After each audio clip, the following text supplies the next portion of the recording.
The return of the International Space Station crew increment was the headline NASA news in the mainstream, but this past week the space agency made progress on putting together the Orion and SLS hardware for Artemis II.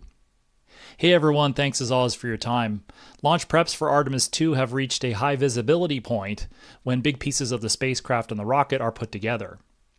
That's the main focus in this video. I'll go into details about those milestones and what's next for the Artemis II Orion and SLS.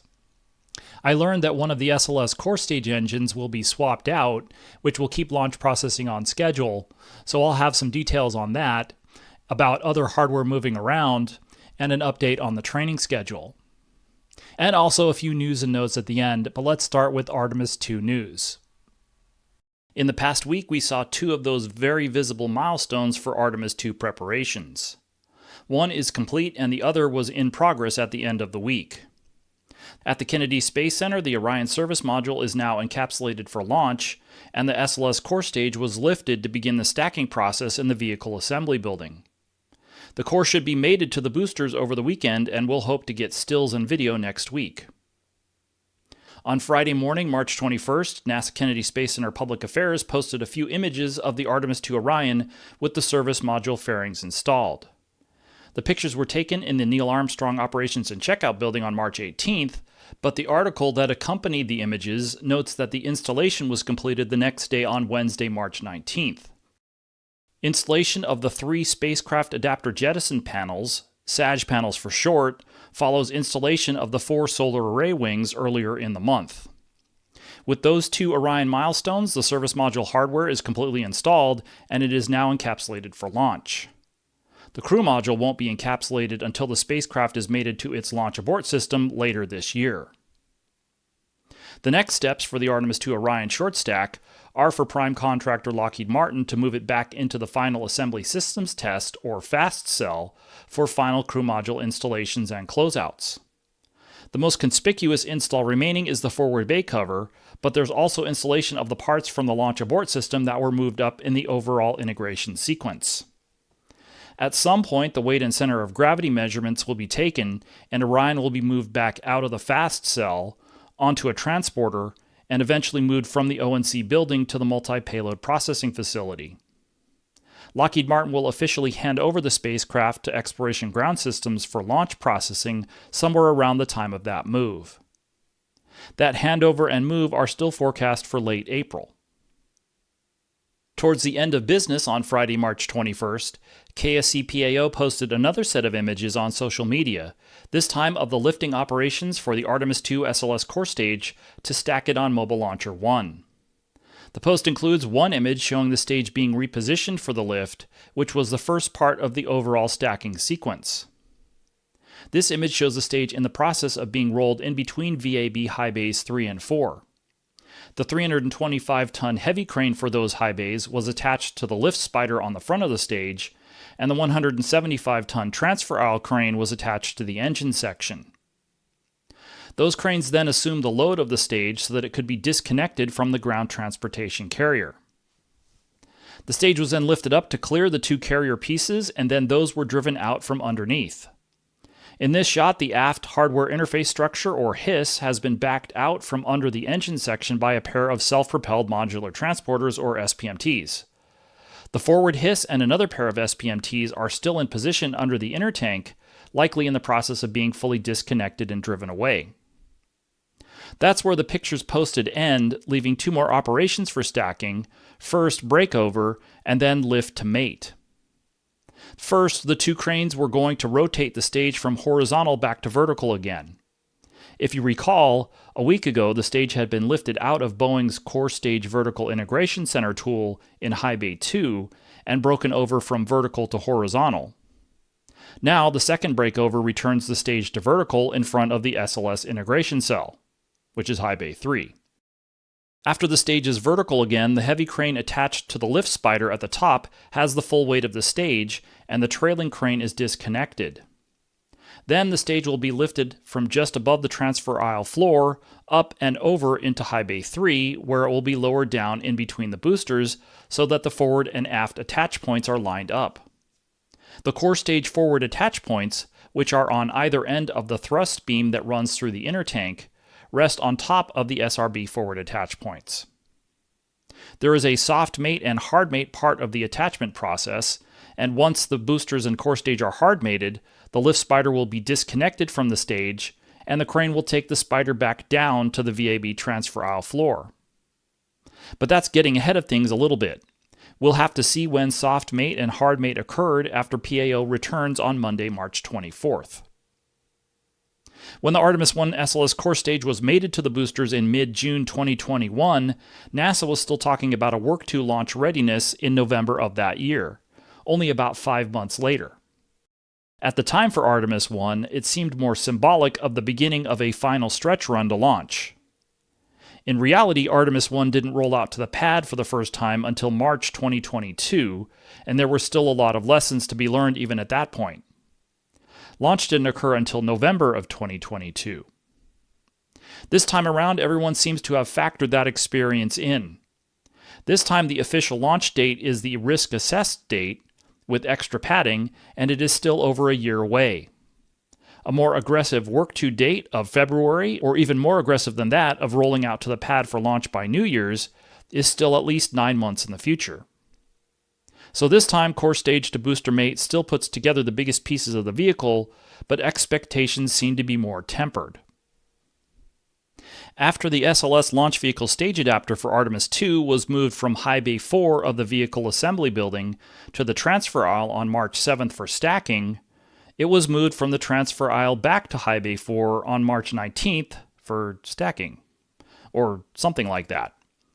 At this point, we don't really know why it was moved out of High Bay 4 in the first place, or why, as we saw on NSF NASA Spaceflight's Space Coast live channel, it was moved back this past week. Anyway, Kennedy Space Center PAO said the LVSA was moved into High Bay 4 on Wednesday the 19th, and one of the pictures that they posted on Friday the 21st confirms that the LVSA was still there when the core stage breakover operations started in the transfer aisle. As I noted last week, the Artemis I LVSA was lifted for stacking directly from High Bay 4. It could also be lifted from the transfer aisle, so we'll see where it ends up when the heavy crane picks it up for the lift to mate. But that won't happen until after the core stage is mated to the boosters. When the stage was lifted out of Boeing's new Core Stage Vertical Integration Center in VAB High Bay 2 on March 14th, the fairing and ground version of the base heat shield cover for engine position number 4 were missing. There were reports that the engine might need some maintenance, and if so, swapping it out would be the most schedule-friendly thing to do. I asked RS-25 engine prime contractor L3 Harris about this, and they confirmed that engine 2063 would be removed from the number 4 position and replaced with a spare.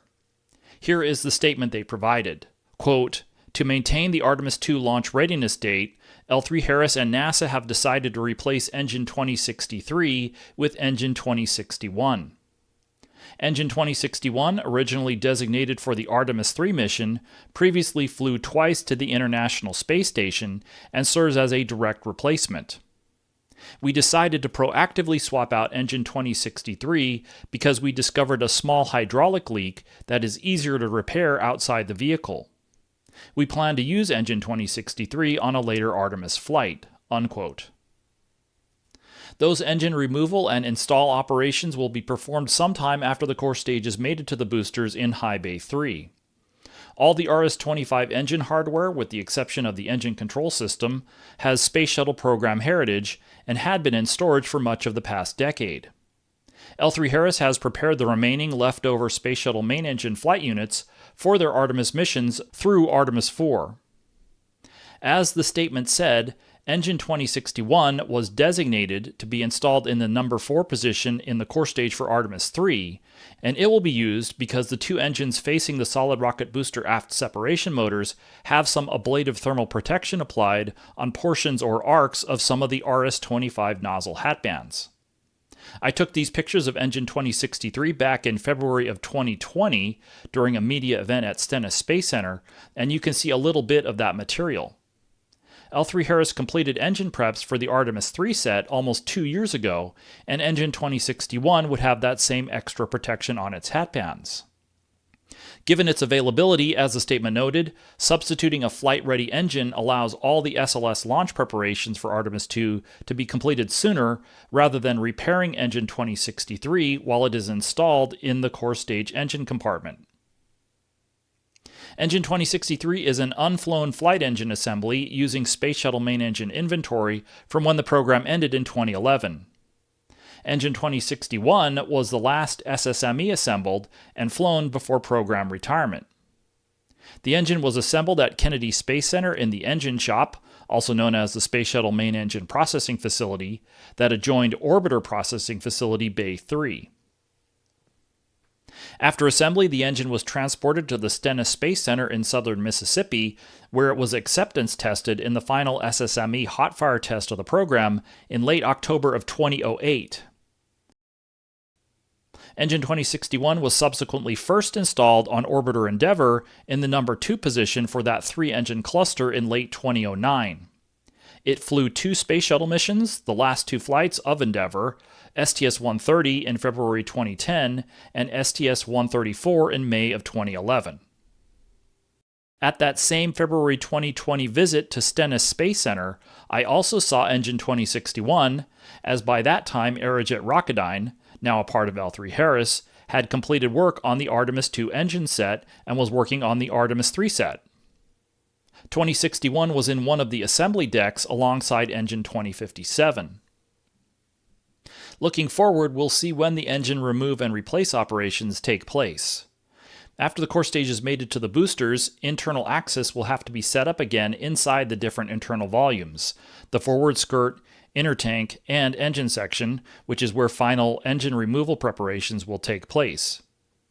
As noted, Boeing already started those preps, and the fairing and engine heat shield cover are already removed. Exploration Ground Systems and prime contractor Amentum will coordinate the timelines for the core stage engine operations with Boeing and L3 Harris. I recently interviewed Matt Ramsey, the Artemis II mission manager, who is overseeing planning and preparations for the mission.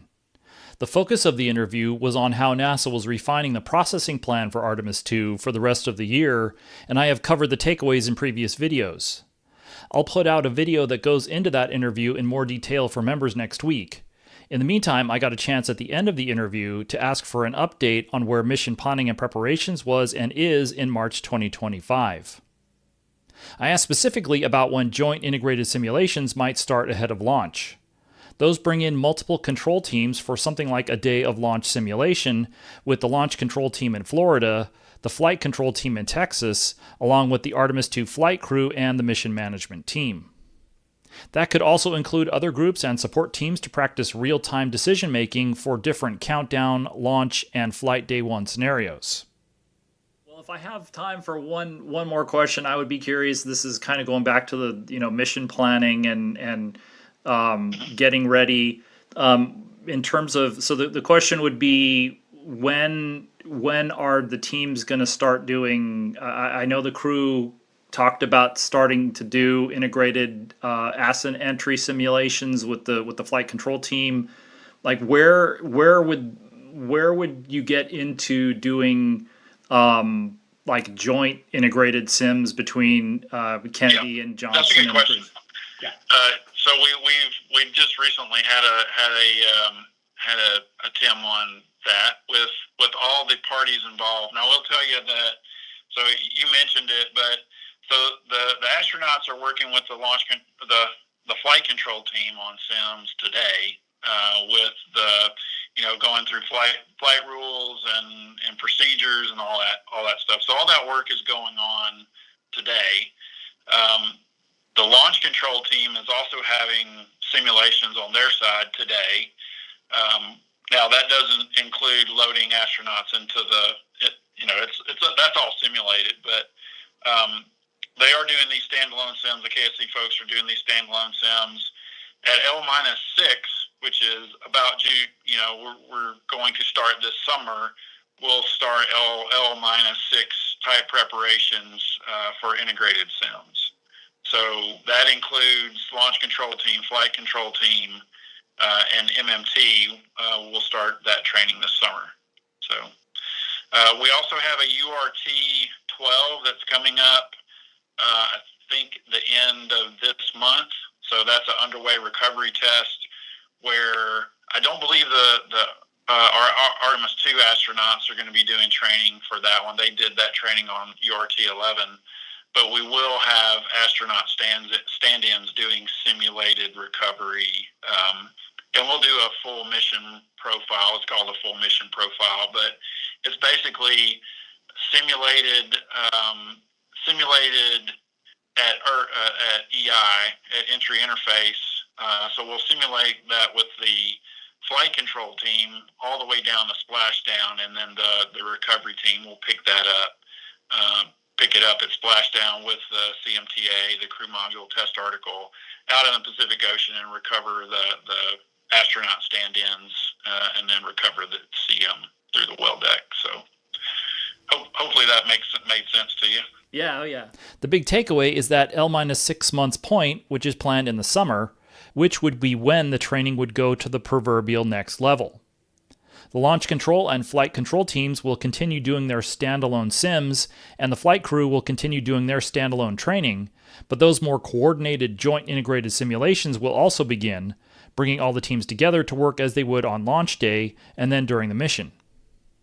NASA KSC Public Affairs posted some pictures on social media on Thursday, March 20th, of final preparations for underway Recovery Test 12, with the crew module test article and cradle being loaded into the well deck of the USS Somerset. As Mr. Ramsey noted, the flight crew participated in the previous crew and spacecraft recovery exercise, URT-11, which was a year ago or thereabouts in February 2024. In other news and notes for the week, the SLS program published imagery of Artemis IV structural hardware around welding operations. The Core Stage 4 forward skirt was removed from the Vertical Assembly Center welding tool at Michoud Assembly Facility in New Orleans at the very end of January, but the pictures only became available during the past week. The two L-rings were welded to the top and bottom of the barrel in the VAC. That structural element would have next moved to a processing cell where the weld lands would be coated with primer. Then the forward skirt would be prepared for some secondary structure installations and application of spray-on foam insulation to the outside of the barrel. A video was also posted on social media of one of the domes of the Exploration Upper Stage's liquid oxygen tank structural test article. The stage's LOX tank consists of two domes machined from forgings and two rings. The video shows the dome at the Marshall Space Flight Center in Huntsville. Dome-to-ring welding of the LOX tank is done at Marshall, and then those two subassemblies are transported to MAF, where the rings are welded together to complete structural assembly of the tank. All the welding of the larger EUS LH2 tank is done in tools at MAF. One political process note is that 28 former NASA astronauts signed a March 14th letter to the ranking members of the Senate Commerce, Science, and Transportation Committee in support of President Trump's nomination of Jared Isaacman to be the next NASA administrator. The letter to Senator Ted Cruz, the chairman of the committee, and Senator Maria Cantwell, the ranking minority member, became public at the end of the week. It was posted by Garrett Reisman on his Blue Sky account. So far, a confirmation hearing for Mr. Isaacman has not been scheduled by the committee, and the letter urges that hearing to be held as soon as practical. It's politics, though, so it's hard to untangle the nomination from the ongoing policies that are already being executed, such as layoffs, and also to untangle it from policy proposals that are likely to be made independently of when Mr. Isaacman is confirmed, such as the fiscal year 2026 President's budget request. We'll have to wait until the nomination hearing to find out Mr. Isaacman's opinion about cutting the workforce and cutting the budget. In many ways, the role of the NASA administrator is to execute the president's policy and mandates passed by Congress in NASA authorizations. So we'll have to see after confirmation how much latitude he has to shape the direction of the agency or to shape the current circumstances. Bigger picture on the politics, we're still waiting to see when information about that FY 2026 budget request is made public, unless more of the administration's plans for the budget leak before that. Thanks as always for watching. Click on the like button if you found this video informative, and consider subscribing to the channel to find out what's going on with Artemis every week. If you're willing to make a one-time donation to support what I do, I would really appreciate it. I put a link to my Buy Me a Coffee page in the description. Your donations will make it possible to make more field trips to NASA centers and contractor facilities in the U.S. I also just added memberships to this YouTube channel. I'm planning on posting additional videos there and more frequent updates on what's happening during the week.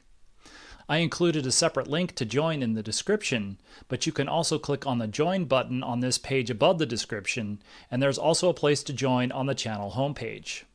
Thanks again.